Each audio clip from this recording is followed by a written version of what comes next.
It's not over. It's not over till it's over. Somehow, miraculously, miracle, not miracle at the Meadowlands, miracle at Madison Square Garden, the Sixers stave off elimination and beat the New York Knicks to force a game 6 at the Wells Fargo Center on Thursday night. We are going to talk all about it. We're going to talk with Martin Freck in the Delaware News Journal about the Eagles. We got a jam-packed show. Positivity running free today.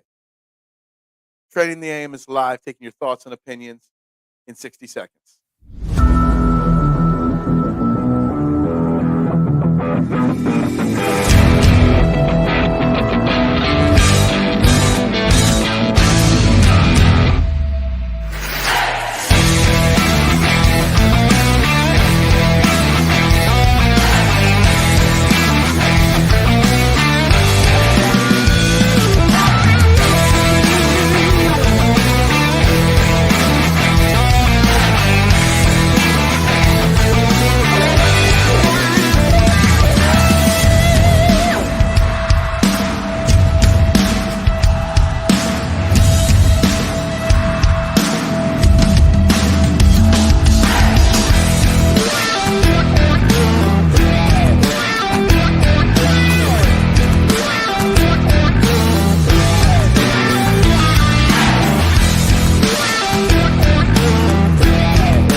And a very good morning, everybody. And it is a very good morning.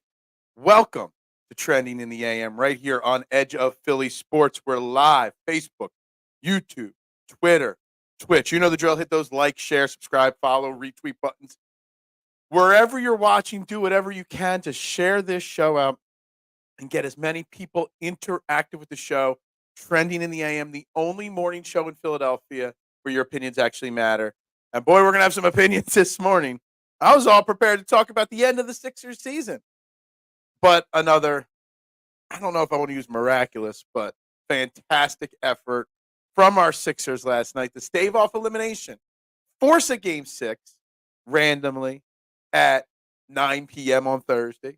But we'll get into that later. We're going to talk a lot of Sixers today. Martin Frank from the Delaware News Journal is going to be joining us at 8:30 today. Talk about the Eagles in the draft, and he's a Sixers fan too, so we'll get that out of him as well. But this show is brought to you, as all shows, right here on Edge of Philly Sports by SherryTickets.com. Make sure you check them out. Great moments don't just happen; they happen with you in the crowd. SherryTickets.com, easy to use, no hidden fees. The price you see is the price you pay. And if you use EOP10 promo code at checkout, it gets you 10% off, along with those no hidden fees. If you need a more personal touch, you can give them a call, 610-494-5050. Let them know EOP and Trending in the AM sent you. Again, SherryTickets.com. Don't overpay with the rest. Save with the best. Promo code EOP10. Guys, I'm Phil Stiefel, your host every single morning here. Make sure you shoot me a follow on all social media platforms at Bearded Knowledge. Duck, it's party, people. It really is. It's a party. It's a party in Philadelphia that they staved off elimination last night. Did not expect it. But it was quite an experience watching that game last night. I told you, Maxey needed to say F it and take over. That man grew up last night. I don't know if you saw a video. Saw it this morning, so I didn't see it till this morning, of Maxey. I don't know if it was coming out of a timeout or before the game. Go up to Joel Embiid, pat him on the stomach, and be like, yo, I got you. That man already was grown up. That's maturity beyond his years to be able to go to Joel Embiid and be like, yo, I got you. I know you're not in good shape right now. I got you. I'm going to lead this team today. I got you. And lead the team. Did he? Did he ever? What a performance from Tyrese Maxey last night. It was an overtime game. Maxey played 52 minutes last night of a possible 53. Scored 46 points, grabbed 5 boards, 9 assists. Just lights out last night. Man amongst boys last night, Tyrese Maxey. And that is on top of him not getting anywhere near the whistles and foul calls that Jalen Brunson, the guard on the other team, the Knicks would get. Embiid 48 minutes plus 14. And what was it again? -5 when he was off the court. How Joel Embiid lumbered through that, I have no idea. And people are going to talk about his lack of points, but he did grab a crap ton of rebounds, a lot of assists. He had a triple-double last night. Now, you'll hear the negative Nancy say, well, he almost had a quadruple-double because he had 9 turnovers. I get it. I get it. He was not crisp on the offensive end, but Joel Embiid still affected the game in so many different ways. Yeah, plain and simple. Sixers without Embiid, -8. That's right, -8. They never win those games. They pulled one out last night. They pulled one out. From the brink of disaster, they pulled it out last night. Look, we live to fight another day. That's all you can hope for. I mean, I had notes here on Tobias and LeBron and Paul George all the time. I had no idea. I was already called out by somebody that I had already written them off. Most Sixers fans wrote the Eagles or the Sixers off going into last night. There's anybody that said that they were confident that they were winning. Confident. Not thought they'd win. Confident they would win are lying to you. I see you. Do you want me to go like this? Then I can't read your comments. It was a great game. It was fantastic last night. When Joel dove on the ground to get the ball at the end of the game, I hope that turns a switch on for him. Yeah, Joel looked like as the game went on that he started to get more into the flow, especially in the second half, fourth quarter, and overtime. He definitely started to get into the flow of things a little bit better. Maybe whatever he was taking for his migraines finally started to kick in. He definitely, did his thing there. And again, the points weren't there. The assists, the rebounds, the block shots, the affecting of other shots. Joel Embiid still had a drastic impact we were joking weeks ago, would 75, 85% of Joel Embiid be enough? Joel Embiid was like 60% last night of himself. And he still had a massive impact on the team and the results. Mister, what's up? Tom Thibodeau is a very smart coach. Knicks only have one legit score in Brunson. The rest are effort defensive guys. I was thinking this last night that they don't have that number 2 score. I think that's probably Julius Randle, who went down a month or so ago with a season-ending injury. I guess that would be your other clutch shooter scorer on the team. Josh Hart's not consistent enough to do it. Dante DiVincenzo is not, consistent enough to be that number 2.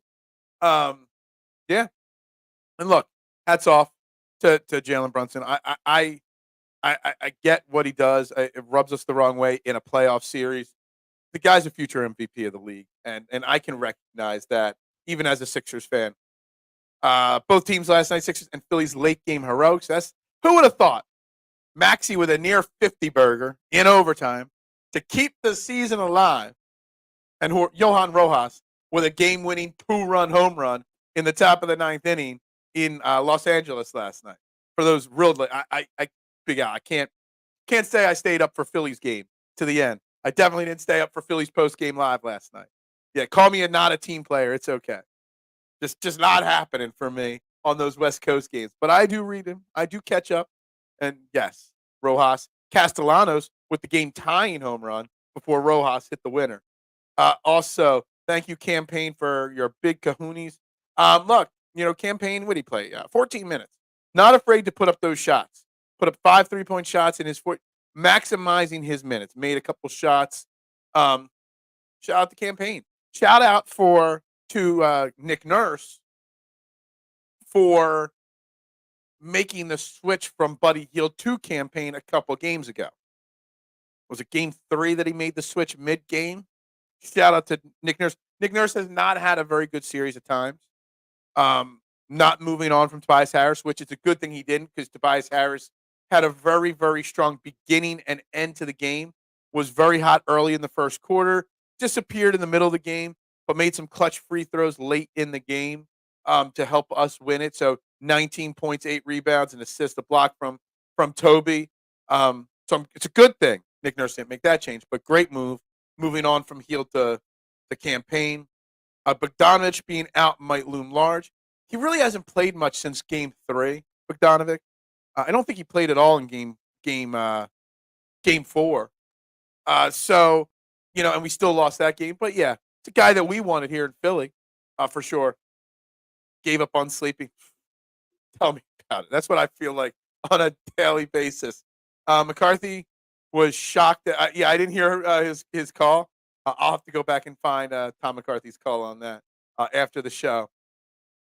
And can we give Mrs. Batum a bonus so she will let Nico play in Philly one more year? His block in the fourth and defense calls Brunson.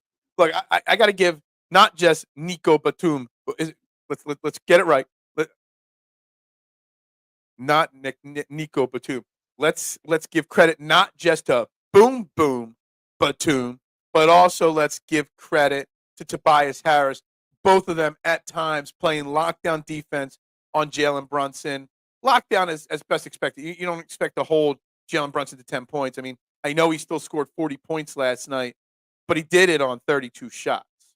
So, considering the situation, Batum and Tobias Harris played very strong defense on Jalen Brunson throughout the game, throughout the series so far.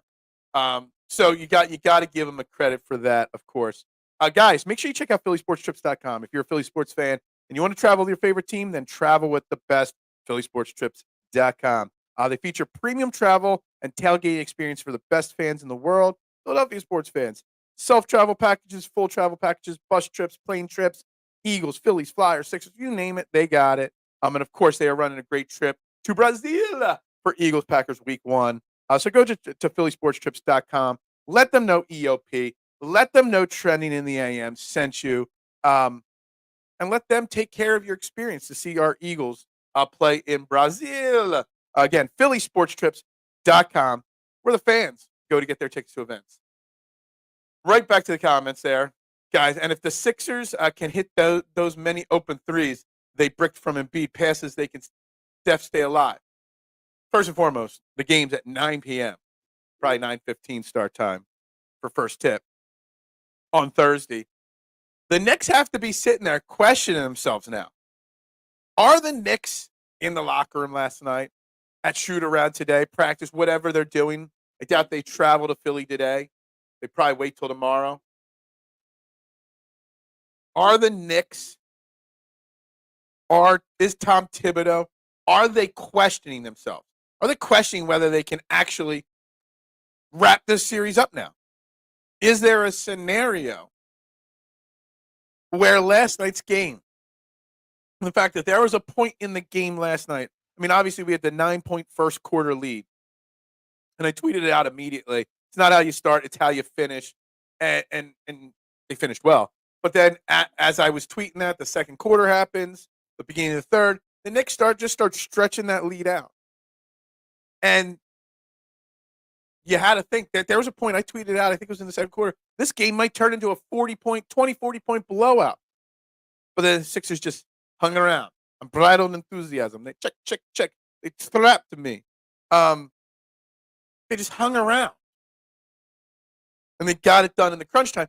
The Knicks have to be questioning themselves. Do they not? Like, you really, really have to think that they are questioning what they are capable of doing, whether they're capable of holding on to this, of wrapping it up in 6, wrapping it up. You got to think that they are questioning themselves massively this morning, because they had the game and they had the series won. They had it all. It was done. And yet the Sixers still found a way to pull it off. So maybe there's some doubt creeping into the Knicks' minds. Maybe there's some doubt creeping into the Knicks, mentality right now. And maybe that gives the Sixers a slight advantage, because we've been saying it all along that on paper, the Sixers team is 100 times better than the Knicks team, deeper. It's just they haven't been playing that way. And, of course, the Joel Embiid injuries and whatnot. If the Sixers can effort and get rebounds, the Knicks don't have many options, then we hope Jalen drops 40. Yeah, and that's true, Brett. That's fine.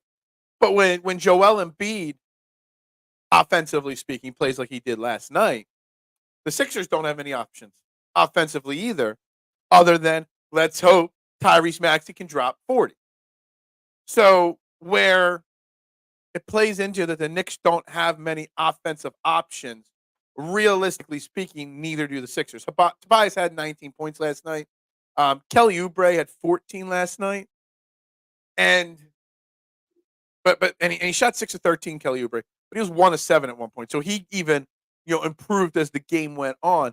It's not like they have like Kelly Oubre is like there, Josh Hart. Harris is like Dante DiVincenzo. They got a lot of guys that could score a couple buckets, but aren't going to offensively carry the team. It's a concern. I think it's just the Brett and Phil show today. Not too many people tuning in early this morning. Everybody's still up late or sleeping in after last night's late Sixers and Phillies games. When 76ers outbound Knicks, they are 2-1. Game 2 won by refs. Okay. Gotcha. I get what you're saying. Look, the refereeing was not pristine last night either for the Sixers or the Knicks. There were a lot of missed calls, a lot of bad calls, a lot of ticky-tack foul calls. The refereeing in this series as a whole for both sides. I am not saying this, to just, cherry pick against the Sixers, but the Knicks too have plenty to complain about with this series and the officiating, for sure. But I saw effort on the offensive board glass a few times last night, which is surprising. I mean, Joel Embiid himself had 5 offensive rebounds. I don't think we had 5 in the first 3 games. We out-rebounded them on the offensive glass 12-6 last night. I didn't realize it was that big of a disparity. You got to love it. You got to love the fact that backs up against the wall, they decide to finally be like, all right, we're not ready to roll over and play dead. We're going to come out, and we're going to leave it all on the court. And like I said, Tyrese Maxey telling Joel before the game, I got you. Knowing full well, Joel Embiid, if you watch Joel Embiid's body language, the first 5 minutes of the game, you could just tell it wasn't him checked out. It wasn't him, whatever narrative haters want to give you. He did not feel well. Migraines are a bitch. And him going out there with Bell's palsy, with a bad knee, and a migraine to play in the bright lights, you got to tip your cap to him. So the Sixers have a 50-50 for this next game, but they will go into the next series beaten up if they get out. Look, we will cross the second round series if we get there and when we get there. Not now. I'm not worried about being beaten up again. Just winning this series would be a major win for this team and organization going forward. If anything, it will unfortunately give Daryl Morey excuses to go out and get Paul George and make it might give them winning this series might give them an excuse to bring Tobias Harris back. Tobias Harris went out there last night and tried to earn a bigger contract for next year. I'm telling you. He's like, I'm not going out like this. I am not going out like this. We'll be so happy once football talk begins. We got Martin Frag, Delaware News Journal, joining me at 8:30, so about 10, 15 minutes from now. We will talk some football. But TMZ, you got to understand, it was a joyous night to be a Sixers fan. The I Got You video, it was after the game. I saw it this morning, and I just figured he was saying it before the game to him or after a timeout, middle of the game or something like that. After the game, hey, still, that's maturity beyond his years for Tyrese Maxey right there. The fact that he, at 23 years old, when you got the reigning, defending, undisputed MVP of the NBA, banged up beyond belief, and you go out and you do what you do. You play like a 30-year-old vet. You play like a 2-time MVP. That's what you do. He went out there and put an Allen Iverson-esque performance on the court in Game 5 last night, Tyrese Maxey, with very minimal help around him. Good game never on the TV. Well, it was on the TV for me all night. I know the wife wanted to do yard work last night. I'm like, sorry. Got stuff to watch on TV. To think Mitch wanted to trade Toby for cookies. Yeah. Where's Mitchy Poo today? Where's Mitchy Poo in the comments now? After Mitchy Poo is awfully silent when Tobias Harris actually has a good game. See, TMZ pays attention. He might not like talking basketball, but he pays attention to the basketball talk. So good call on that one right there, for sure. Guys, real quick, make sure you're locked into Philadelphia or to the Edge of Philly Sports Network because we got some special things happening in Philly. That's not the right graphic. There it is. Philly Press Box Radio celebrating their 10th anniversary tonight at 7 p.m. right here on Edge of Philly Sports. And they're going to have a Chet and company. Chet and Bill, we're going to have a special guest tonight. Ray Didinger, the godfather of Philly sports, will be joining them to talk Eagles, to talk the NFL draft. So first, congratulations for Chet and Bill hitting 10 years. I don't know if you guys will let me do this to get to 10-year anniversary. I hope so. But congratulations to them. And make sure you tune in. This is a must-watch show tonight with Ray Didinger. He don't do many podcasts, did he? So must tune in tonight at 7 p.m. right here on Edge of Philly Sports, guys. Check out Maxey celebrating at the end of regulation. He was fired up and went around the court telling the Knicks crowd, haven't had that. Dude, his emotion, it's great. I mean, we could pick apart his game, and there are flaws in his game. But, man, I wouldn't want him anywhere but in Philly. He is a Philly emotion on the sleeve type guy. He's just a damn good basketball player, for sure. Mitchie Poo is probably still commuting to work and will give crap a little later. Is that? I don't know what Mitchie Poo does for a living. I don't know. Does he commute to work? I don't even know. I just know Mitchie Poo in the comments and from being on his show once or twice. That is all. I don't know Mitchie Poo that well, but he's hiding. He's hiding from the comments. I'm calling him out. Mitchie Poo, I'm calling you out. Sorry, got to do it. But it was just a hell of a performance last night by the Sixers team. It's funny. I'm having a hard time even talking about it because, yes, I mentally prepared myself for the Sixers to lose. I mentally prepared myself to spend the first 30 minutes while we wait for Martin Frank to join the program. I prepared myself for the negativity. I did. And not because I didn't have faith, not because I'm a fair weather fan, just because I'm honest with myself. I'm a realist. Sixers did nothing in the first 4 games to give us any hope that they can win. But then yesterday when we were on the show with Sean Bernard talking about their chances, and we brought up the odds that they were 6-1 to win the series still, the Sixers, maybe we should have bought in a little bit more. Maybe.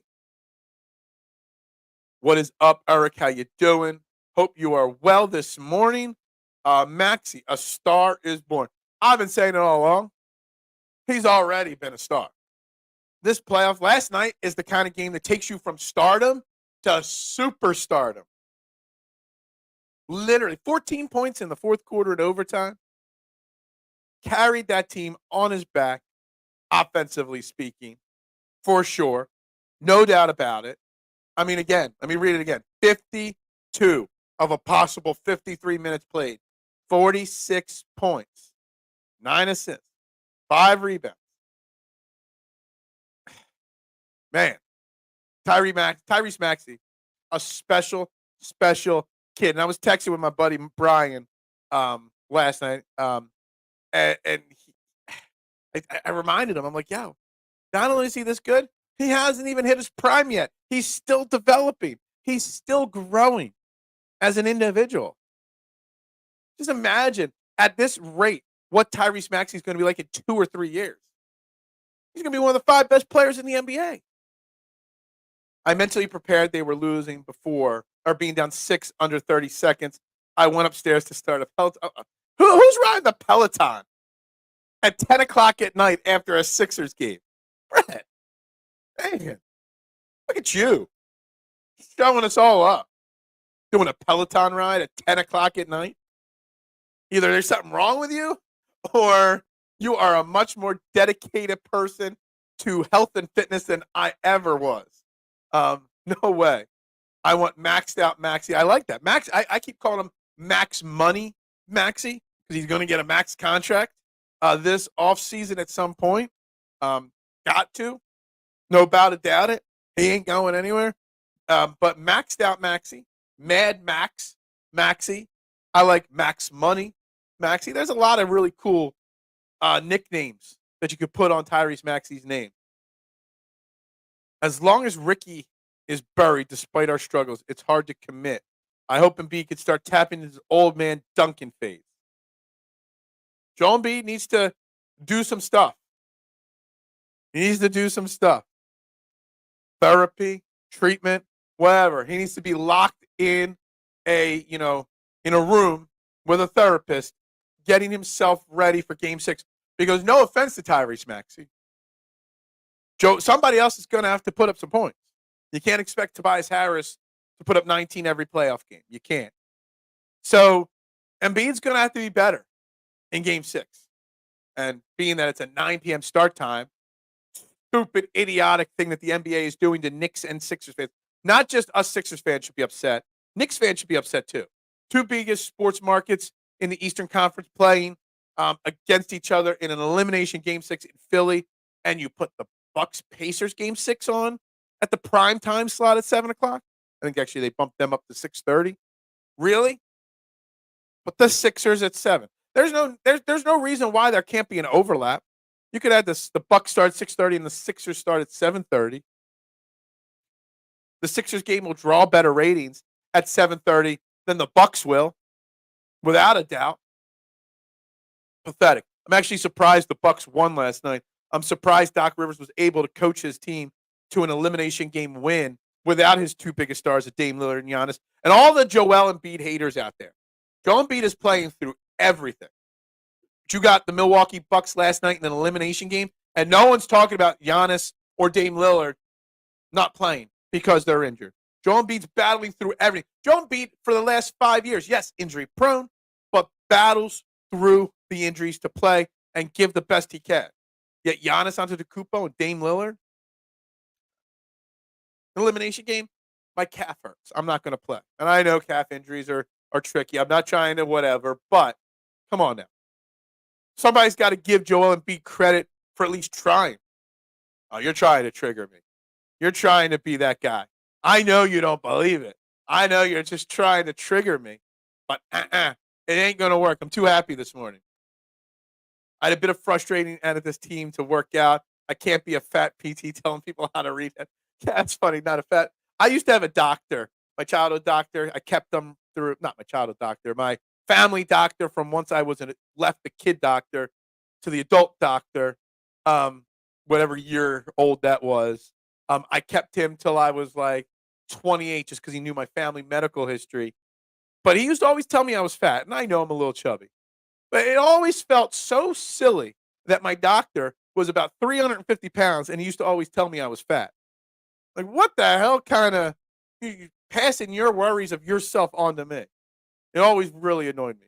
Dr. Goldschmidt, that was his name. Knicks are famous chokers. They might be chokers. There's a reason why people talk about the Sixers not winning. The Josh Allen in the NBA. I like that. Not unless that all is Brunson DeVinci. No. Hey, he's just joking. He's just pulling your chain right now. You can't expect 19 points during the playoffs from our 40 million player. Shows why Tobias' tenure was a failure. Yeah. All right. I got it. We're going to wrap these questions up here. I'll catch up with your comments in a second, guys. But joining me on the I Have No Sponsor, the great Delaware News. Good morning, Martin. How you doing this morning? Hey, great. How's it going? It's going well. I'm sure I saw you late last night game. I know you're here to talk Eagles, but obviously the Sixers are part of the conversation today as well. Exciting end to that game, wasn't it?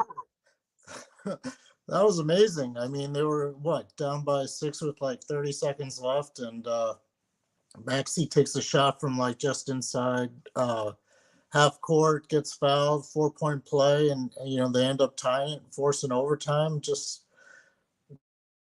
an amazing finish, and it kind of serves. It's kind of sweet revenge.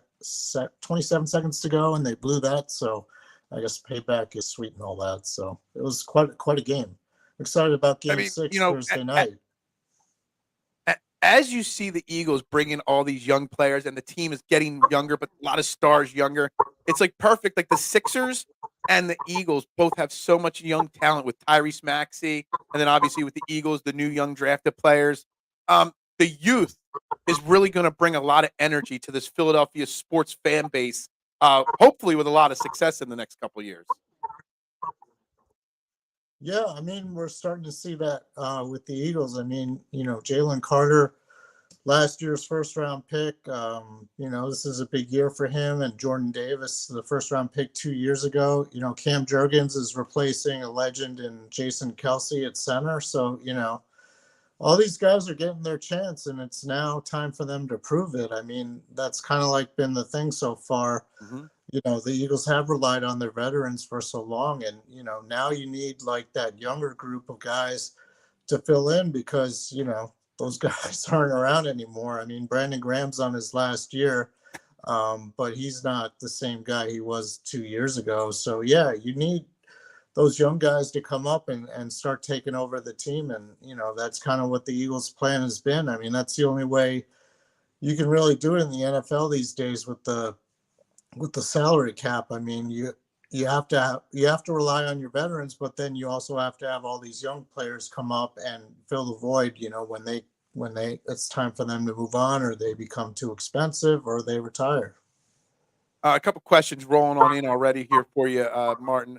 Brett asking, what do you expect from our young defensive tackles? They did kind of hit a wall. I don't know if I want to call it the rookie wall per se, but obviously Jalen Carter and Jordan Davis, like you mentioned, I expect bigger things from Milton Williams. But losing Fletcher Cox is a big loss.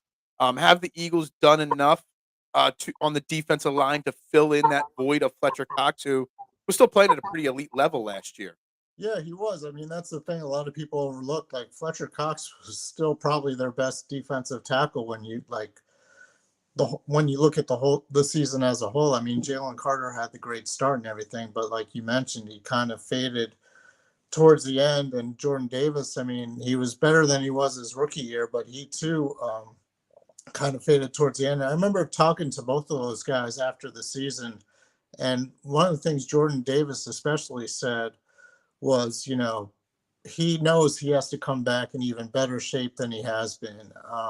And I think like Fletcher Cox kind of, imparted that upon both him and Jalen Carter, because they're going to be the guys. I mean, I wouldn't be surprised if the Eagles added a veteran sometime, either before training camp or during training camp. But I mean, those guys are going to play a lot more than they have before, and they have to be in top shape, and they have to be able to withstand the whole season. I mean, Jalen Carter learned that last year, Mm-hmm. because the last 4 or 5 games, he wasn't the same player that he was earlier in the season. So, it's on them to like come back in top shape and, be ready to last for a whole season, because the Eagles are relying on them. So, obviously, the draft just happened this weekend, and it was all intents and purposes a very successful draft for the Eagles. Before I get into a couple specifics about the draft and this Eagles team with you, just generally speaking, as you saw rounds 1, 2, 3 unfolding, what were your just general initial reactions to someone like Quincy Mitchell falling, someone like Cooper DeJean falling enough to then be able to trade up to 40 to get him? What kind of a reaction was there from you on that initial way it played out?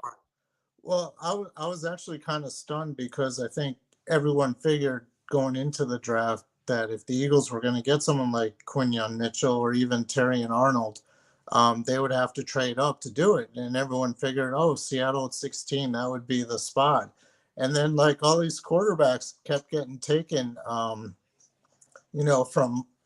I think there were 6 in the first 12 picks, and then the first 14 picks were all offensive players. And then you start thinking, wait a minute, one of these guys is going to fall to the Eagles. And sure enough, like no cornerback had been taken up until number 22. And the Eagles are like taking their pick of either Mitchell or Arnold or somebody else if they wanted. And it was kind of interesting, because even after the draft, Howie Roseman said that they had Cooper DeJean. I'm I not still sure. haven't figured it out. I think it's DeJean. I think But it's DeJean, yeah. like Howie had him as a first round pick. So like it was crazy how they ended up with both of them. I think it was kind of gutsy too to go back and trade up for DeJean after already taking Mitchell. But he's a guy who can play right. They're both guys who can play right away, and the Eagles might need them to and everything. So I thought it was a great draft, like from that respect, to get those two guys, in the first and second round, because I don't think anybody thought DeJean would still be there at number 40, where the Eagles had to trade up to. Um, I just felt that getting two cornerbacks was a smart move on the Eagles' part, because they're going to need at some point in the next year or two to replace Slay, probably Bradbury right now. So that's a good segue comment, because I was reading your there's one thing. The thing I hate the most is mock draft 27.0, mock draft 90.0. The thing I hate next most is 53-man roster prediction 27.0. People do a new roster prediction. The only time you're allowed to do a 53-man roster prediction is immediately after the draft and right before the season starts. You put out your predictions after the draft on the website, Delaware News Journal, and specifically with the cornerbacks, you eliminated from your 53-man roster prediction James Bradbury, along with it was Zach McPherson was out, and was it Eli Ricks you had off your 53-man roster prediction. No, Is that how you see it playing out? And why do you have those three guys now that they've added two elite young prospects to the group? Actually, I have Eli Ricks in there. Like, I have them keeping 7 cornerbacks. But yeah. Sorry, my bad. I just pulled it back up. I was trying to remember it off the top of my head there. Sorry. Yeah, no, it's I appreciate you reading it. So yeah, I mean, I just think that Bradbury is going to be a post June 1 cut. They'll save a bunch of money. I think obviously Slay's still going to start. I think if Quinyon Mitchell isn't ready to start week 1, I think Isaiah Rodgers will. But I think at some point during the season, Mitchell will start at the other cornerback opposite of Slay, and I can see DeJean being the starting nickel cornerback week 1. I mean, I think either when the Eagles drafted him, they kind of said he could be either inside or outside, but I think in this case, I think he would be a nickel. I've seen like a ton of film of this guy, and he makes like incredible plays. Like, he's really instinctive. He knows where everyone's supposed to be on the field and everything. You can put him inside. He can cover somebody cutting across the middle. He can go deep. He could even be a safety if the Eagles really wanted to do that. So I think ideally, like, he'll be the week 1 starter at nickel. And I think Mitchell at some point during the season will start at the other outside cornerback position.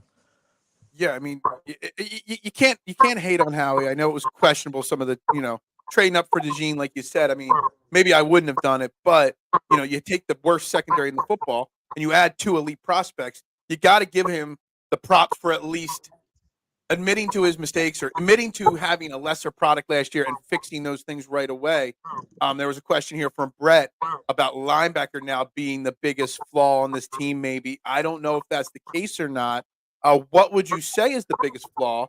And then also with the linebacker part of that question, I don't know what your thoughts on Jeremiah Trotter Jr. being brought in here. I figured at 5, it's a fair value use of that pick there. Is linebacker the biggest flaw on this team now? I would say yes, just because it's the position they still like put the fewest amount of resources into. They're counting on Nakobe Dean being healthy for a full year. We'll see. I mean, he should be in pretty good shape. Like, he talked to us like a month ago. He said he's fully healed from the foot injuries that kind of sidelined him for most of last season. I also didn't think he played that great when he wasn't there. So he's going to need to, improve. They signed Devin White. He was like the number 5 overall pick in the 2019 draft, and he hasn't really lived up to it. I mean, that's why he's only getting a 1-year contract and everything. So, I mean, I think the jury's still out.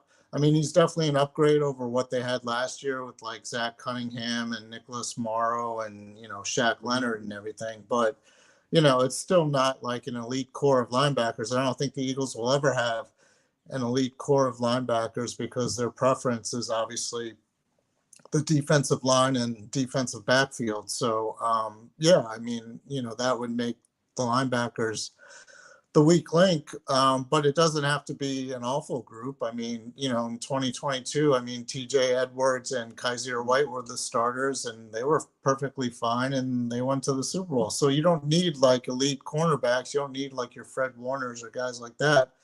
You just need somebody who can make a tackle, who can like step up and fill a run gap and everything. And if a tight end comes across the middle, maybe stay with them. And I think that's getting back to your question about Jeremiah Trotter. Like I think he's a great value for the 5th round, because he has that potential. I mean, he's not like his father. He's more of a sideline to sideline guy.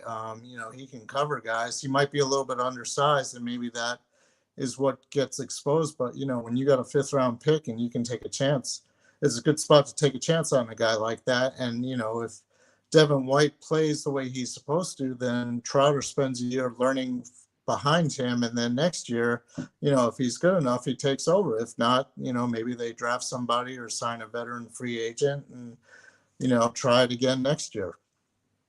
There were a couple comments about the edge being weak and Nolan Smith and whatnot. Obviously, losing Hassan Reddick was a big loss, but they brought in Huff, from the Jets. Right. The edge being a weak link on this defense, I think, hinges on Nolan Smith, whether he could take that next step, not on Huff, not on some of these other, obviously, Jalix Hunt, not the answer. He's a developmental project.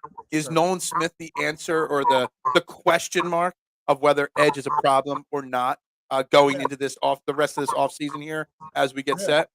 I think so. I mean, I think that's the huge question. Like Nolan Smith needs to take a big step from where he was last year. And I say that because, you mentioned Bryce Huff, who they signed. I mean, he's kind of came out of nowhere. He was an undrafted guy from the Jets, and he didn't really do much his first couple of years. And then last year he had 10 sacks, but he only played like 42% of the defensive snaps. You look at a guy like Reddick had 11 sacks, and he played like, I want to say like 74%. And I think Huff had as many pressures as Reddick did, and playing much fewer snaps. Now, some of that might be a result. The Jets had a great defensive line as well, great front seven actually. So maybe he benefited from that. But if Carter and Davis are playing well at defensive tackle, Carter's going to draw the double teams, and Huff might be one-on-one, in which case, he could be really productive. So I think the big key and what the Eagles are counting on is Nolan Smith, like taking a big step. I mean, he only had like 1 sack. He didn't play much. I think he ended up playing like 21% of the snaps, but a lot of that came in the final game when they were getting creamed and didn't really matter anyway. And he was kind of exposed as well, especially like if you guys remember the 46-yard catch that Saquon Barkley had when Nolan Smith dropped into coverage and Barkley blew right by him and everything. So I mean, yeah, that's a big key. I mean, Brandon Graham's 36 years old. Yeah. Not really sure how much you can get out of him. Josh Sweat kind of had a down year. He needs to be better, and hopefully he will be. And I think you mentioned Jalix Hart, the guy the Eagles picked in the 3rd round, is a developmental player. He's got a ton of potential, but he's coming from Houston Christian. He's only been a defensive or edge rusher for 2 years, so he needs a lot of work. I don't think you can expect a whole lot from him this year. So yeah, Nolan Smith is the key pretty much to that edge rusher position. Getting home and getting after the quarterback. Switching to the offensive side, when we traded up to 40 before the pick was announced, I think every single person in Eagles, nation thought it was to trade up to get Jackson Powers Johnson, the center, that everybody was hyping up.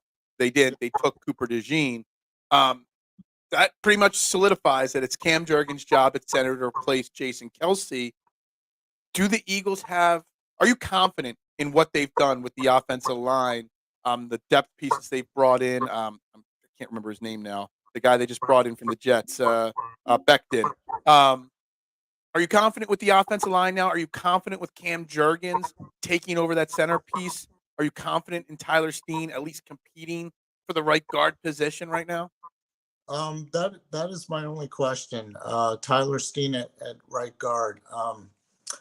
I actually thought like either in the first or second round, the Eagles would have grabbed an offensive lineman. Mhm.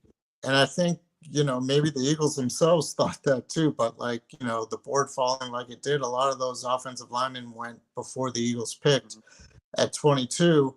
So then, the best guy left obviously was Quinyon Mitchell. So that's who they took. And I think again, if they stay in the second round, a lot of those guys were still going. So, they went up and traded for the best guy left on their board, which was DeJean. And I think if you ask Howie Roseman, he was probably stunned that he didn't get an offensive lineman in the first or second round. So, I don't have as much of a problem with Jurgens at center. I mean, this is a guy who Jason Kelce himself like gave the seal of approval Yeah. for when the Eagles drafted him 2 years ago. He's a lot like Kelce, very smart, very athletic, strong. So I think he'll do a decent job. I mean, to expect him to be a Hall of Fame center and all that might be a little bit too much, but I think, he's definitely someone the Eagles can, put in there for the next 5, 10 years and he'll do the job. I just wonder, like, how they're going to get by at right guard. Tyler Steen, got one start last year. He didn't do very well, and then he didn't get another start because they went back to Suo Opeta when Jurgens was hurt. So yeah, I mean, they did sign Matt Hennessy as an inside guy. They drafted a couple guys in the 5th and the 6th round. So there will be some competition. I just wonder, like, how that's going to play out. I mean, obviously it doesn't hurt having Lane Johnson next Right. to him. That can kind of make up for some mistakes here and there, but it could be a position that, at right guard that the Eagles might want to address at some point during the season if Steen doesn't pan out or if he can't handle it right away. Obviously, the other big news from the draft weekend was the AJ Brown extension. I know AJ Brown spoke with you guys at the media yesterday. I know you had another article out on that as well. What was your takeaway from the Eagles jumping the gun again, extending somebody again before the market was set for the position, which is one of Howie's best underrated traits that he has out there? And then also the thoughts on the fact that now AJ Brown, Devonta Smith are locked up long term to go with Jalen Hurts. It's such a comforting thing as an Eagles fan to know our weapons and our quarterback are locked up long term right now. Yeah, I mean, it's a great move on the Eagles' part, and the only way it works is if AJ Brown wants to stay Hmm. with the Eagles, which obviously he does by signing that contract. But yeah, you hit the nail right on the head. Like if AJ Brown had waited another year or so, he could probably get 40 million a year if he wanted to.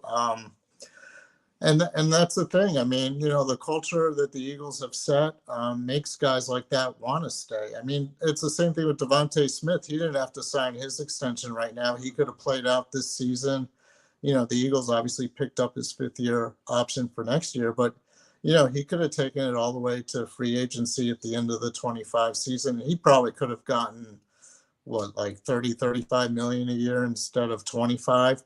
So, it takes both sides to obviously get a deal like this done. I mean, not only the Eagles, because obviously they want to sign these guys, but it's those guys also giving up potentially more money. But, obviously AJ Brown right now is the highest paid wide receiver, 32 million a year average annual value or whatever. So, that's not going to last very long, obviously, because Yeah. Justin Jefferson and Jamar Chase will be free agents or they'll be getting an extension, that'll surpass that. So I think it's a great move all the way around. I mean, AJ Brown in his 2 years with the Eagles has the first and second most receiving yards in a season by any Eagle wide receiver. Devonta Smith has been over 1,000 yards the last 2 years. These guys are still pretty young. I mean, I think at the end of the contract, A.J. Brown will be maybe 31, 32, so these guys are great receivers, and the Eagles are going to have them for a while. They're going to have Jalen Hurts for a while. They have Saquon Barkley for the next 3 years. I mean, this offense is loaded. So AJ signing the extension so soon also kind of gave me fuel to the fire of all the national media and a few local medias that try to play into the AJ Brown personality and how he didn't want to be here, or he didn't get along with Devonta or Jalen or whatever. AJ Brown wants to be here with that extension, right? Oh, obviously, yeah. I mean, not just because of the money, but because he could have waited and gone elsewhere. I had talked about 2 weeks before the draft that we could have been in a similar situation with Hassan Reddick with AJ Brown, where he was on the last year of his deal. You might have to trade him, you might not. Not because I didn't think he wanted to be here, just because you would have been in a much tougher spot next offseason to make that deal than now. Yeah, and that actually brings up a great point, because under the current deal, like, let's say AJ didn't sign this contract right now, like, his salary cap hit, I think, goes up to like 25 million next year, and then 41 million in 2026. So, unless the Eagles did something, any kind of extension, like, it would have been too expensive to keep both AJ Brown and Devonta Smith. So yeah, they would have had to have moved on from one of those two guys, and it probably would have been AJ, but obviously he wanted to stay. The Eagles, by doing this extension now, can lower that salary cap hit in 2026. I'm not exactly sure what it looks like right now, but how Howie can, like, add voidable years to the contract, spread out the signing bonus and stuff. So that's not going to be an issue anymore. I mean, these guys are signed through, like, Devonta through 28 and AJ, I think, through 29. Is that right? Something like that. I mean, these guys are going to be together for the next 4 or 5 years, so it was a great move all the way around. And yeah, AJ Brown could have gotten a lot more money, but I mean, the Eagles, signed their best guys, and they lowered the salary cap hits, and, they can keep going. It's something I like to ask media guests sometimes when I have them on. And, with the Howie Roseman and the success that we think he had with the draft this year, I spent a little bit of time yesterday on the show talking about, I'm sure you've seen the Nick Wright video of him just crushing Howie Roseman, saying he doesn't actually know what he's doing, whatnot. That's not that. The comment itself is not the question. It's the fact that, I mean, I follow a lot of reporters from the Eagles, Sixers, Phillies, and stuff like that. And I try to keep to guys, and this is not to pat you on the back as my guest, but the media members that do things the right way. Is there a problem with national media people? It's not just the anti-Philly hate. Like, what do you think goes through some of these media guys' head when they just say these most outlandish things? Do they not respect themselves? Do they not care about what they're doing in their craft? Like, you don't do it that way. And that's what I like. Someone like you, Ed Kratz, Chris Franklin, you're my go-to guys when I'm talking Eagles, because you guys do things the right way. Does it bother you as a media member, a lifer media member, when you see that kind of reporting going on or journalism going on? Well, I mean, it's just kind of funny in a sense, because, I mean, like, what do you want from Howie Roseman? Like, the Eagles won the Super Bowl in 2017. They've been in the playoffs every year but one since then. They've been back to the Super Bowl. I mean, outside of, like, the Kansas City Chiefs, even the 49ers, who've, won, like, or been to the NFC Championship game like 5 of the last 6 years. I mean, these are like 3 of the most successful teams over the past decade. And it's not easy as a general manager. I don't mean to, like, sugarcoat what Howie Roseman has been doing and stuff, but you got to manage a salary cap. You got to manage, like, a 53-man roster. I mean, not every move is going to work out. Yeah, Howie has had some pretty bad drafts, and I think, all of us in the Philly media have kind of mentioned that. I mean, you look at the 2020 draft, for example, they took 10 guys. There's only one left. I mean, obviously the one is a great one, Jalen Hurts, but like, Jalen Reagor over Justin Jefferson. I mean, Howie Roseman does deserve some criticism here and there, but like when you look at the big picture, like, they're constantly competing for, if not making the playoffs, for a Super Bowl. I mean, I don't think anybody looking at the NFL and going into the 2024 season would not think that the Eagles are going to be a contender this year. I mean, the Lions are obviously really good. The 49ers will be good. But the Eagles are right there with those teams. If things fall the right way, they could be back in the Super Bowl next year. And as far as the national media, like, the guy you mentioned, I don't really understand it. I mean, if you look at the Eagles' track record over the years, they're one of the better teams in the NFL, and they have been for the last several years. So, But somebody's does it doing something. frustrate you when they take the easy way out by just saying idiotic things just to get the clicks? Does it frustrate you? No, I mean, not really. I do. You're too easy. You're too calm and easygoing for that question, I guess. I mean, you kind of shake your head and like, what is this guy thinking about? I remember when Doug Peterson was the coach. Who was it? Mike Lombardi. Saying that he's the worst coach in the NFL, and they went to the Super Bowl. I mean, people need clicks or whatever. I get that. I guess they're the most, it's kind of like the way a lot of the media is now, like the most outlandish things you can say to get clicks. It doesn't necessarily mean you have to be right. It just means that you can put something out there, maybe enough people will see it, and there you go. But I think if you're a reasonable Eagles fan and you kind of like see, what's been going on with the team. I mean, signing AJ Brown and Devonta Smith to extensions like a year and 2 years before they're eligible for free agency.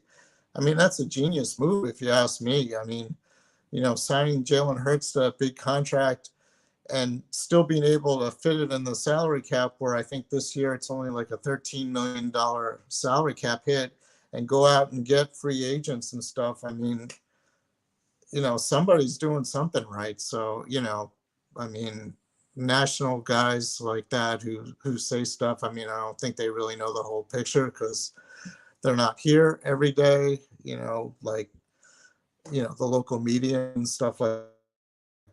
So, it's kind of like the big difference there. All right, so we got Martin Frank, Delaware News Journal, DelawareOnline.com. Eagles can make one more addition, and that's it this offseason. What are you looking at as that one more addition? I'm just saying, hypothetically speaking, is it the right guard depth? Is it the defensive tackle? If you can only make your Howie Roseman one more move, what is it?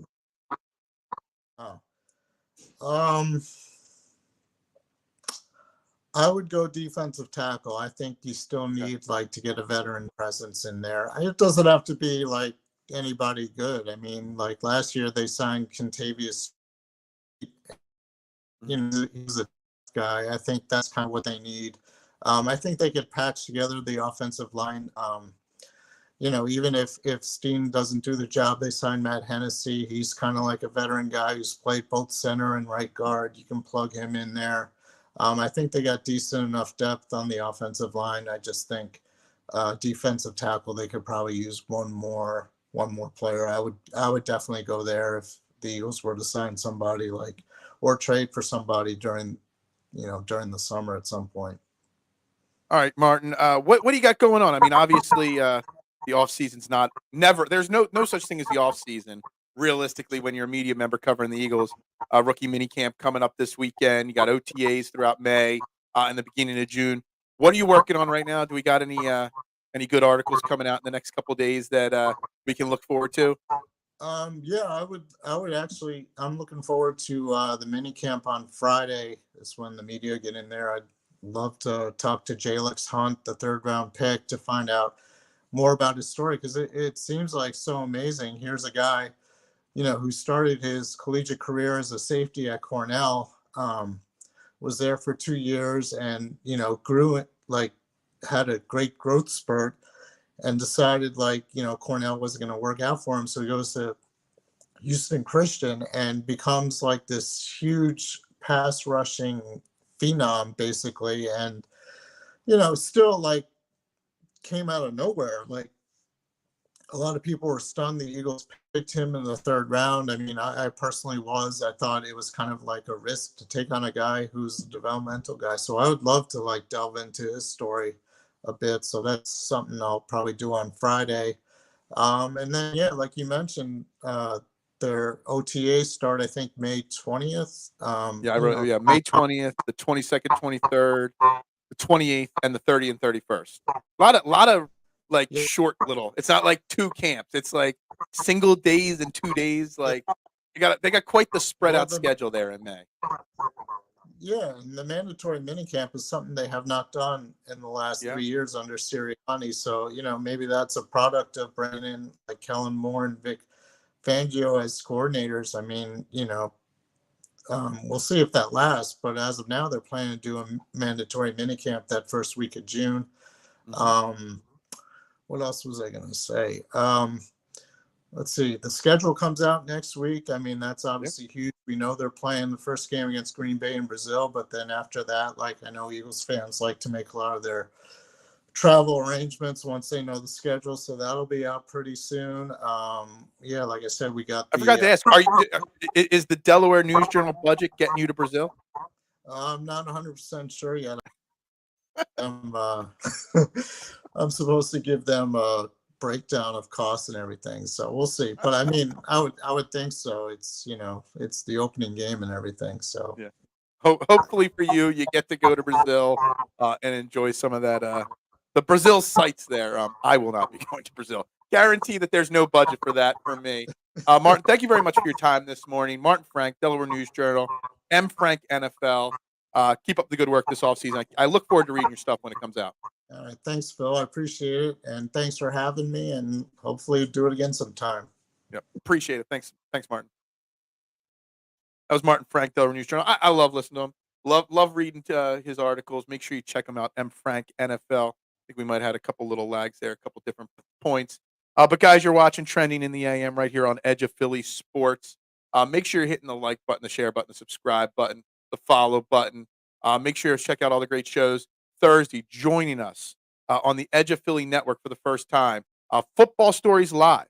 It's Brian Baldinger's official magazine. You got articles from Brian Baldinger, Paul Domowitch, Dave Spadaro, and whatnot. And now their show, Football Stories Live, is part of the Edge of Philly Sports family. Thursday, 5 p.m. is their first show on the channel, so make sure you check it out. Guys, lots of comments came in. I tried to get to as many of them as I can. My skin couldn't handle the Brazilian sun. No, my liver couldn't handle the alcohol of partying in Brazil either, for sure. 3 Hail Mary plays in men and all this forgiven. Oh, the game in Brazil next year is going to be interesting, by the way. The local soccer clubs, yeah. Nobody's allowed to wear green, but you pick 2 teams with primary colors of green to play in Brazil. Really weird. If I missed any of your comments in TMZ, I saw you say I missed, but I was waiting to save your offensive line question till it fit, till it fit to the story. And I did get it in. So I tried to get as many of the comments in as I could. If you got any questions or thoughts that I missed and you want me to do, repost them in the comments section. I'd gladly get to them. Godfather Goodfellas question. Last time he was on, when I was still with my last network, I did ask him that question. So, I'd have to go back. I didn't have time. I had 30 minutes. I had a lot to get through there with him. Where the flip is K1. Who cares? We don't need K1. We don't need K1. Actually, we do. We always need everybody and all their clicks trying to page through to see. But a lot of interesting stuff from him. Will Phil miss Boston Scott? That was other breaking news. Boston Scott did sign with the Rams last night. So the giant killer and your Mr. Reliable on the kick returns, not a flashy, but reliable, is gone. Not surprised with Will Shipley being drafted in the 4th round, with Saquon Barkley getting the big contract. There was also a guy, undrafted free agent that they signed. Boston Scott was not necessary. You need better people for kick returning anyway. Boston Scott was always going to catch the ball. He wasn't ever going to break one. With the new kick return rules, Boston Scott was not necessary anymore, and with Saquon Barkley. So it's sad to see Boston Scott go. Big part of Eagles the last 4 or 5 years. I still remember the game against the Giants, Monday Night Football, December 2019, where Boston Scott and Greg Ward helped Carson Wentz lead us back from the brink of defeat, and we won that game in a rainy, cold night at Lincoln Financial Field. I think that was the last Eagles game I was at, actually.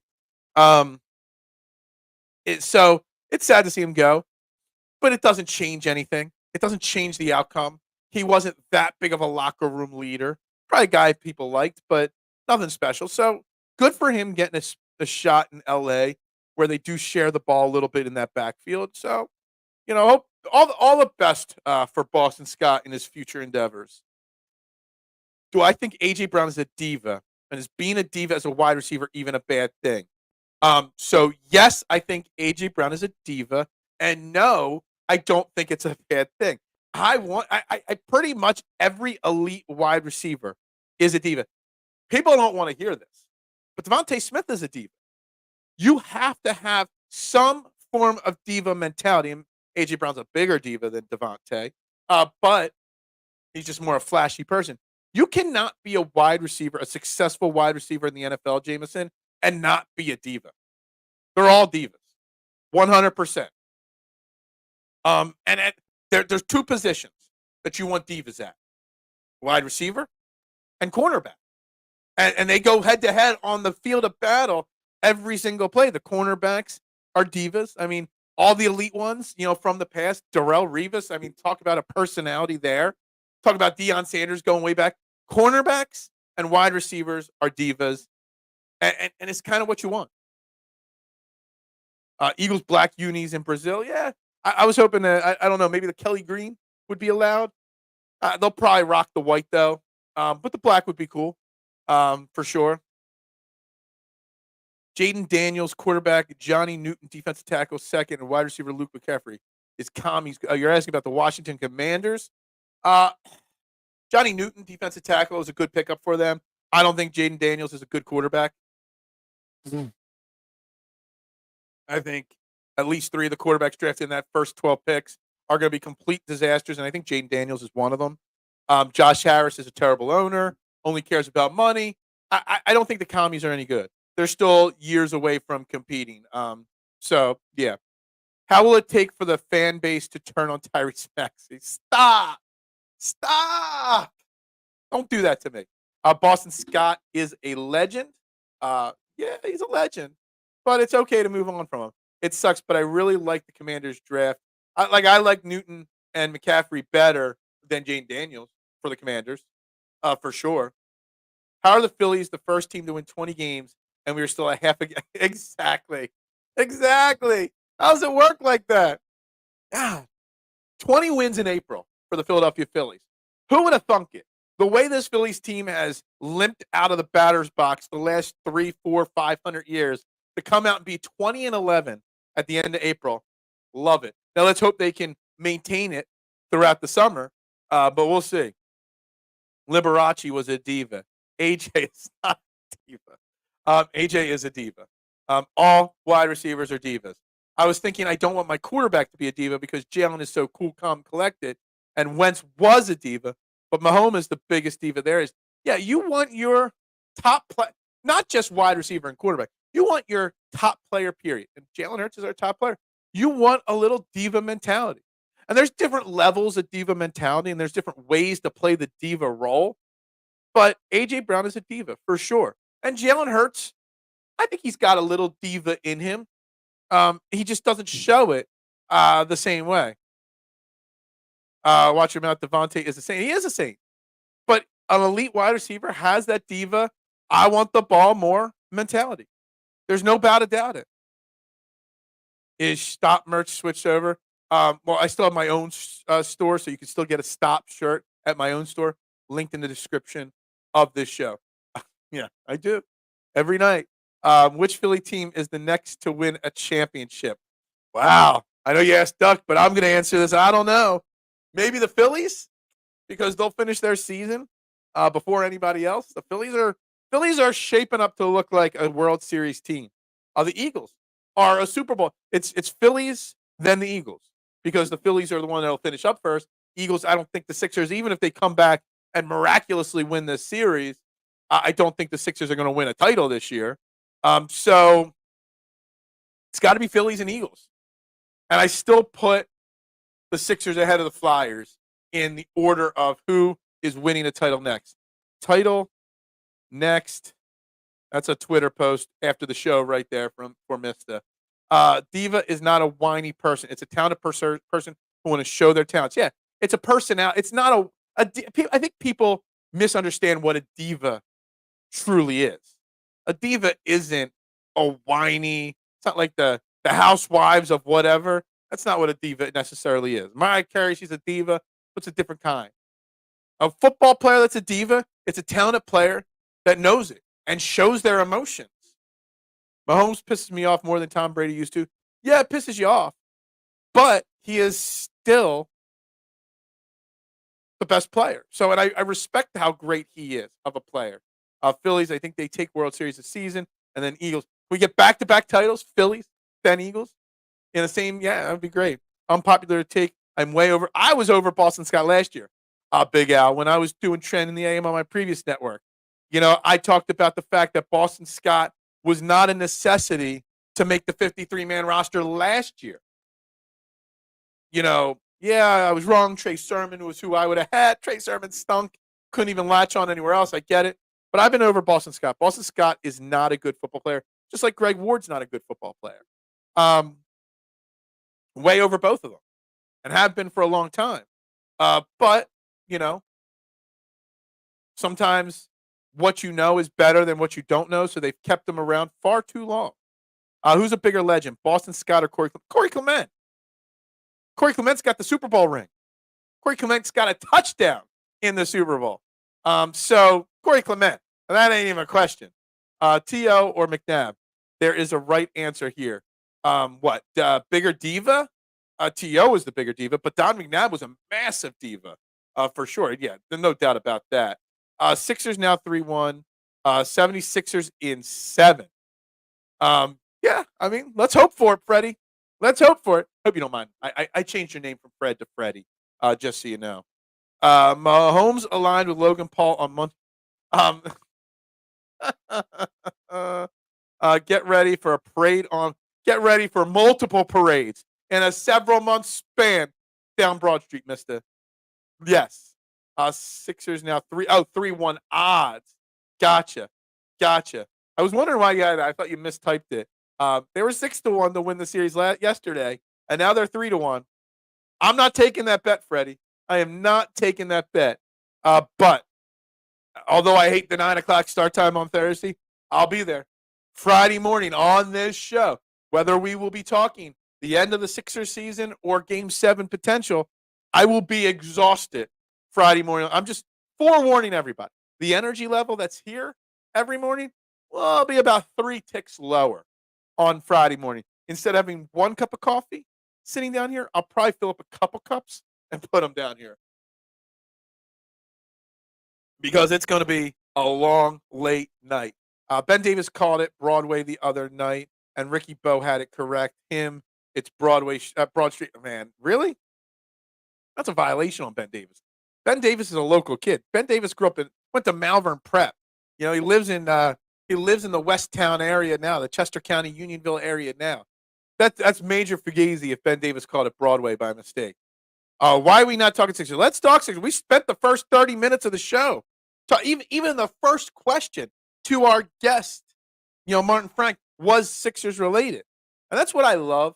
I love beat reporters, or media members in the Philadelphia area that are actually Philly sports fans too, that grew up here, live here, support our teams, unlike some guys we've had on the radio in years past that are from out of town and they're just, forced into us here. And they don't really care. Slay is absolutely a diva. So is James Bradbury. Hopefully Quinion Mitchell is. Cooper DeJean, he's a diva for sure. We started with the Sixers and had an Eagles-specific guest. Look, I booked an Eagles-specific guest for today because I thought the Sixers season would be over by now, without a doubt. No one likes Rashad Penny's. Does Rashad Penny even have a contract on another team yet? Did anybody pick him up? Butt cheeks going to be clenched in Game 6. They were clenched in Game 5. You took the 6-1, Fred. Man, dude. You are a better man than I am taking that 6-1. I'm trying to do the math. It's $180, $180 win, $180 win or profit if that hits. So best of luck to you. If you hit that, you're buying the first beer.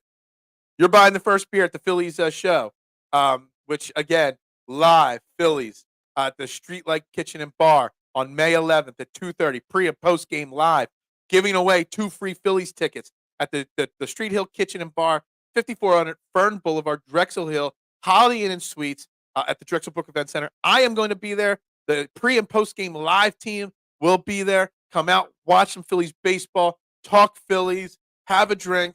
Let's go. Come on out. And, guys, one final promotion before we do the final 15 minutes. Obviously, Cherry Law Firm. If you get hurt at work in a motor vehicle accident, personal injury, or affected by criminal law, call David R. Cherry of the Cherry Law Firm. They're here to fight for you and get you what you deserve.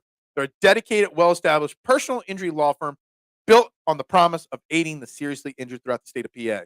If you've been seriously injured, negligence of another, or any questions in Westchester or media, call him, 610-565-0300, or go to their website, cherryinjurylaw.com. Let David R. Cherry fight for your rights. Again, 610-565-0300, or go to cherryinjurylaw.com, and make sure you let them know you heard about him on EOP Sports and right here on Trending in the AM, so he knows where he heard you, where they got the reference from. T.O. had 3 careers in the NFL. He really did. My quarterback. I really want to break Knicks fans' heart. Yeah, dude. I don't know what the Sixers coming back and winning, what part of it would excite me more? The fact that we get another series of Sixers basketball and the season continues, or the fact that we would break the Knicks fans' hearts? Like, I don't know if I want the series win more for one or the other. I want to kill. I hate the Knicks fans more than I love the Sixers team. If that makes sense. I mean, those words might not be coming out right, but I want to break those hearts. Breaking the Knicks' hearts. I got to write that down. That's another good social media post to promote this show. Breaking Knicks' heart. Yes, I love it. I love this comment from you, Jameson. I'm glad you found this show, and I'm glad you're tuning in regularly now. Fred has a steel set. Yeah, exactly, Duck. I'm not taking 3-1. I definitely wasn't taking 6-1, but man, I love it. I love the confidence. Most of our media came from New York. You had that other guy. What was his name? Innis or whatever. It was a Texas kid. Like why they do that? Like you got Spike coming down from New York now, taking over the afternoons. Ridiculous. Stupid. Why anybody would listen to anybody on the dial from non-Philly and not listen to Edge of Philly Sports and Trending in the AM in the morning, it's ludicrous to me. Ludicrous to me. He's a man's man. He's got a steel set on him. I don't even know what to say about the Sixers. I'm still in shock from you. Dude, I tweeted it out after the first quarter ended. It's not how you start, it's how you finish. And then when the Knicks took the lead, I'm like, this is shaping up to be a 20-point blowout. My man, Mark Moschitelli, then said it was going to be a 40-point blowout, and I didn't disagree with him. So I was in shock. In Drexel Hill, yes, it's Delco, not far from where I grew up. The Drexel Brook Event Center, been to many weddings and events at that place. So, I mean, it's a little far for you, TMZ. But anybody else in the Delaware Valley that wants to come on out. I'd love to meet you. I don't know what any of you guys look like. So when you come up and introduce yourself, yo, I'm Marshawn Lynch. Yo, well, I know what Mitchie Poo looks like. Knicks players going to need Cherry Firm. Yeah, absolutely. Ain't no poppin' Cherry. Phil loves the fact that Tobias Harris. So finally, Mitchie Poo comes in. Tobias Harris last night, Daryl Morey was sitting in his office after the win, like drawing up the contract extension for Tobias Harris already. Tobias, great performance last night in Game 6. Here's a 5-year, $300 million contract, Tobias Harris. Who do we hate more, Knicks fans or 49ers fans? Right now, because it's in the moment, Knicks fans, without a doubt. And because they're New York, they're closer. They're, more the 2-hour away people. And I'm not a big New York City person because I don't like big cities. So Knicks fans now, probably big picture. 49ers fans, I just hate it recently because they're whiny little bleepity bleeps. I didn't even know Knicks had fans outside of Spike Lee. All the celebrities showing up for Knicks games right now. Tracy Morgan's been a lot of them. I think Ben Stiller was there last night. Man. Phil Hart's Tobias, the locker room leader. Yeah, I did. Damn straight. Knicks are turning into a nasty rival. We won't forget the disrespect. They had their dirty shoes on our couch like Rick James. Love that. I'm just happy Tobias went for boards in overtime. Really all we can ask from him at this point. He had a great first quarter and he played well at the end of the game. Made some key free throws, grabbed some key boards. Tobias Harris had a good game. Look, we're making jokes about Tobias Harris, but I cannot and will not remotely even close criticize him at this point. Disrespected Wilt in the crib. Yeah. Hey, that's a good thing. We talked about this the other day. I mean, hasn't anybody learned about disrespecting Philadelphia sports monuments? Like, if we come back to win, it'll be great to beat the Knicks fan base down even more. But if the Sixers come back and beat the Knicks in this series, it's going to go along a long line of scenarios where fans disrespect Philly, and it comes back to bite them in the ass. Niners are whiner babies for 2 solid years and then complain. So we got 1 vote, Niners. That's another. I got 3 good social media posts for after the show. Love it, guys. You guys are basically writing my social media feed for the next couple hours. Spike Lee was calling Jalen Brunson the fribbler last night, and nobody. I don't know what that means. Please explain. I never thought Brunson would not have late game composure, but he was all over the place last minutes of overtime. Dude's playing a lot of minutes in this series. After this series is over, I'll say positive things about Jalen Brunson. Right now, he's a pain in my ass. He missed a massive free throw. Yeah, absolutely. He's not a great clutch free throw shooter. He misses a few. Sixers in general and Jalen Brunson on the Knicks have missed a lot of free throws in key moments in this series. Jameson, that sounded like some. Yeah, I really don't know. Like, what is a fribbler? I don't know.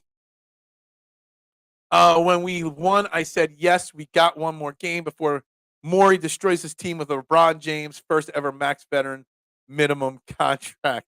Like, I was all prepared to talk about LeBron, Paul George. I was prepared to talk about it all. But we live on to fight another day. And I couldn't be happier. I'm starting to dislike the Niners more than I dislike Cowgirls. Cowgirls do Cowgirls things, but they don't complain about BS stuff. They complain about their own team. So yeah, right now the power rankings of least favorite fan bases, to me, it's Knicks 1, Niners 2, Cowboys 3. Yeah, for sure. Chris Milner, good morning to you. Welcome to the show. Talk about the offense unlocked with Lowry on the bench. I wanted to talk about Shane Lowry, and we're in the final 5 minutes of the show. Shane Lowry, still thinking golf. Kyle Lowry. I want to talk about how he has not been great in the playoffs in this series specifically for a majority of it. I don't even think he scored a point last night, Chris. Did he? Kyle Lowry played 26 minutes, 0 points, 2 rebounds, 5 assists, 2 steals, 0 for 4 shooting, 0 for 3 from deep. Kyle Lowry has been bad, Chris. There's no doubt about it. Pat Beverly had a start last night for the Bucks, and he had a double-double for them. Everybody said we needed Kyle Lowry here, so we had to trade Pat Bev for Campaign. Campaign has had good moments, had a couple clutch shots last night. But Kyle Lowry, man, you couldn't. He was unplayable at the end of the game, completely unplayable. You had to go out there with Nick Batum. The fact that Campaign got a minute over him in the fourth quarter when Embiid sat for 60 seconds. Kyle Lowry has been awful. But the one thing to say about Kyle Lowry is he's the type of veteran player. Once you think he's tapped out, he's going to show you something extra. So where Buddy Hield can't get out of his own way and can't get the ship righted, Kyle Lowry, I fully expect there's a very strong possibility that in Game 6, he's going to go off. And go off by Kyle Lowry standards, not Tyrese Maxey standards. So Kyle Lowry, awful last night. Kyle Lowry still could right the ship, if that makes sense. And I love that you bring him up because everybody's talking about this guy or that guy that have let this team down. But I'm telling you, Kyle Lowry has been letting this team down a lot this series. I already conceded it too. I did. The Knicks ref took that home loss pretty bad last night. Yeah. I can't believe I'm saying this, but Niners fans are worse than Knicks fans at this point. Watching them lose the Super Bowl last year was pure ecstasy. It's a heat of the moment. We're facing the Knicks right now, so they get the bump up. But yes, big picture. I'm sure once the NFL season starts, yes, I will be back to hating the 49ers fans more than Knicks fans. Santa Clara Niners will never win with Shanahan the choke. Yeah, very possible. Lowry's out there to draw fouls, then foul out. There was a lot of missed calls last night on both sides, but there was a missed call on Kyle Lowry. He was clearly took a charge, and they didn't call it at all. And yeah, the guy draws charges. He's a facilitator, but in no way is he worth $30 million. Kyle Lowry, is he making $30 million? Wow. He was unplayable because he had 5 fouls, and he's good for his drawing fouls. But even when he just didn't. He was off last night. Campaign contested Brunson very well. Campaign plays with heart, man. I would have no problem with the Sixers, depending on contract situations, bringing back Campaign for their bench next year. No problem whatsoever. Campaign, I'm over the Campaign trade. Like I wasn't for it when it happened because I thought Beverly was better than Kyle Lowry at this point in his career, more effective as a player. But Campaign has done well. He was given his very well. And was it Game 3 when we benched Buddy Hield and put Campaign in? Campaign was given an opportunity, and he saw the brass rings, and he grabbed them. And now Buddy Hield's riding the pine. Campaign's getting those bench minutes.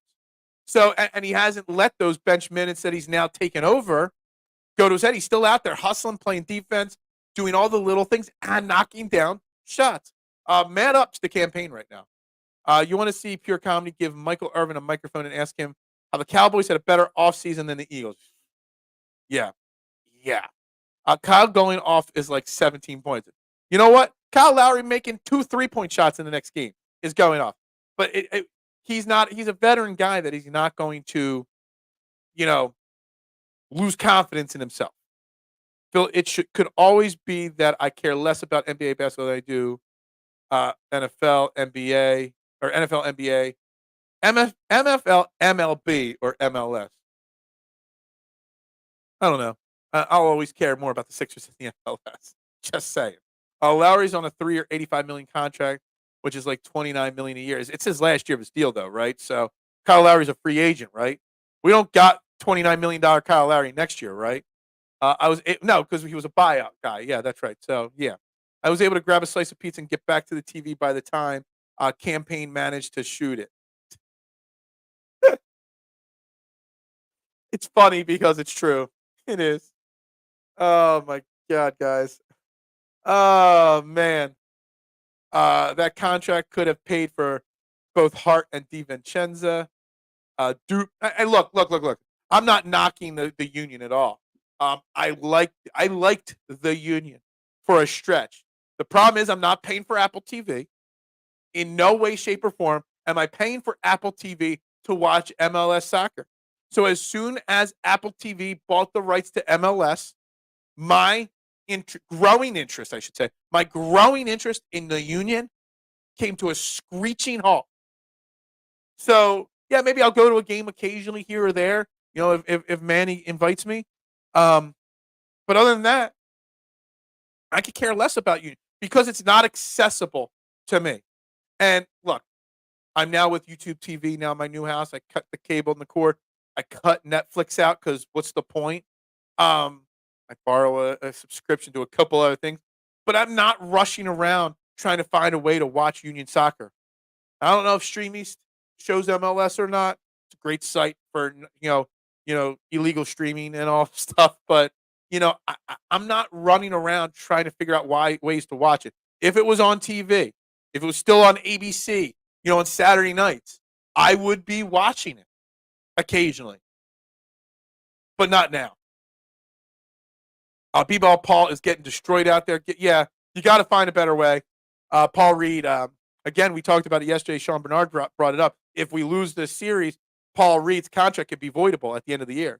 Don't forget about that. There's a positive to losing this series as we get off that overpriced Paul Reed contract. How are we feeling about Game 6? We'll get into that on Thursday a little bit more tomorrow. But initially here at the end, because we're already into overtime, you guys didn't pay for overtime. Duck paid for overtime yesterday. So I'll give you a minute or two of overtime. And again, Super Chats are turned off. If you guys want to hook me up with anything, my Venmo is linked below in the description.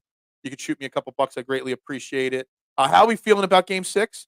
Hate the time frame, but love the opportunity that we gave the Knicks something to question themselves with.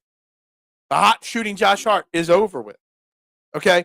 They're questioning themselves Wednesday morning when they're waking up. The Sixers aren't questioning. The Sixers got nothing to lose at this point. All the pressure is on the Knicks. 4.7% of the time, a team up 3-1 in an NBA playoff series have lost that series. Only 4.7% of the time. All the pressure is on the Knicks to wrap this series up. So I'm liking it. I agree. I won't pay for Apple Plus, but I will go to games. I just haven't gone to games this year, Duck. This year's been a very busy year, especially the last couple months for me. So, I just haven't gone this year. But I've been to 4 or 5 Union games over the last 5-7 years. They're a lot of fun. But I'm not watching them, so I can't say that I'm a fan of them because I don't pay attention to them. 76ers and Eagles are my loves. I get just as offended as I love you, Tyrese. I love you. Paul Reed is in there with bad lines. Can't play with Lowry. Yeah. And we still haven't seen the Reed and Embiid lineup, which is something that Doc Rivers, something that Nick Nurse said throughout this season he'd do, and he said it like 2 or 3 days ago, and we still haven't seen it. Maxey is almost tapping into Iverson status. Last night was an Iverson-esque performance from Maxey. It's Wednesday already. I thought it was, dude, this week is zooming on by. Paul Reed needs to spell Embiid with Maxey and 3-and-D guys, Oubre, Batum, and Tobias. Maxey assured Joel that 2 more games. I got you. I said it to start this show, and I'll say it again. Maxey going to be and saying, I got you, man. You've been carrying this franchise for how long? I got you. Shows leadership and maturity beyond his years. And I absolutely love it. If Embiid takes up to the finals, he'd be an all-time great. Yeah. All right, guys, we got to start the wrap-up process right here. Make sure you're tuned in and locked into EOP Sports. Today's lineup, we got at 12 o'clock on the Shane Half and Jimmy Page, probably doing some NFL draft recap. We got the Philly Press Box Radio 10th year anniversary tonight at 7 p.m. with the great Ray Didinger on this very channel tonight at 7 p.m. Fighting Finals post-game show. And, of course, Edge of Philly Sports Live tonight at 8:30. Lots of great things happening right here on the EOP Sports. So make sure you hit that like, follow, subscribe, depending on which platform you're watching on. Special shout-out to our guest, Martin Frank from the Delaware News Journal. Make sure you guys check him out. He's in my top 3. It's no particular order. My 3 favorite beat reporters for the Eagles to follow: Martin Frank, Chris Franklin, and Ed Kratz. They do things the right way. No clickbait material from them. Just great reporting and great insightful articles. I'm going to throw Brian Cameron from my former network as my number 4 guy in there as well. Love him as well. I'm going to try to get Brian Cameron on maybe next week to talk some Eagles. Kobe told Shaq after winning Game 5 in Indiana, you don't let your brother down. He knew the pressure Shaq was under at that point. I love that. I was ready to wrap it up, but now I want to talk more. I got to get to work, man. Chris Franklin is also great. I love him. I've had Chris Franklin probably out of all the Philadelphia sports team beat reporters. Chris Franklin, I've been training the AM for about 2.5 years, going on 3 years now. I've been doing podcasting, period, for 4+ years now. I've had Chris Franklin on as a guest on my programs more than any other reporter out there. Love Chris Franklin, and he's always very gracious to me with his time. Biased towards Frank and Franklin. It is weird. That is right.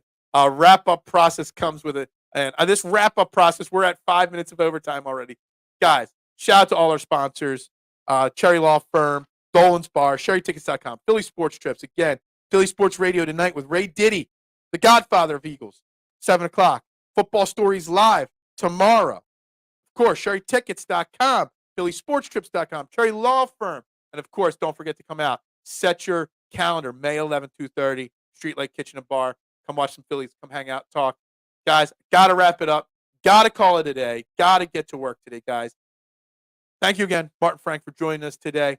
For Edge of Philly Sports, I am Phil Stiefel. We'll be back live tomorrow, 8 a.m. More Sixers talk, more Eagles talk, maybe some red-hot Phillies talk. Guys, I'll talk to you guys later. And as always, let's go Birds.